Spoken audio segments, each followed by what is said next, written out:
Magandang umaga po sa lahat. Ito yung ating binabad sa tubig na alos puro juice na lang to ng mangga eh. Kasi grabe talaga mamunga yung mangga namin. Yan o, 3 puno po kasi yan. Yan, lalaki. 3 puno po yan. Hanggang doon no. So, ito yung Indian Mingo. Magagamit natin to pang fertilizer, organic fertilizer. Maganda to sa halaman, sa mga fruit bearing trees, sa mga flowering plants. Yun.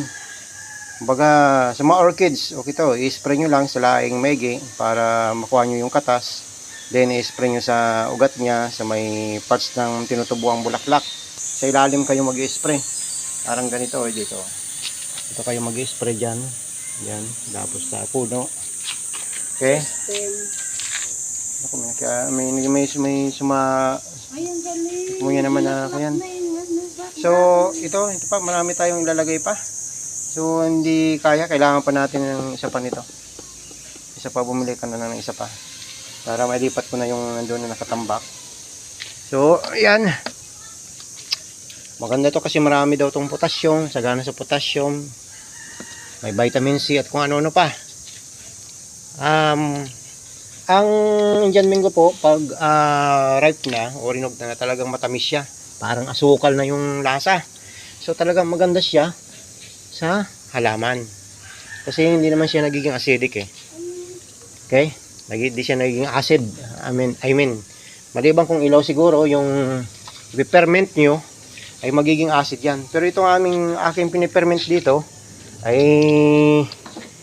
hinog na po yan. So maganda po yan sa ating mga halaman. Itatapon ko na yun kasi mga nabubulok na yan. Ito na lang. Yan. So, marami pa tayong gagawin. Okay. Magandang umaga sa lahat. And ingat po ang lahat. Kung mayroon kayo dyan mga puno ng mangga, mga gano'n na natatapon lang, huwag nyo pong itapon. Gawin yung pampataba, ibabad sa ganito, sa balde o kaya sa container na may lock para hindi dapuan ng kung anumang insekto. Hindi po yan mangangamoy kasi nga habang tumatagal po to ay bumabango po siya. Okay, mag-aamoy alak yan. sweet wine yan. Okay. So, sige po. Maraming salamat. And God bless po.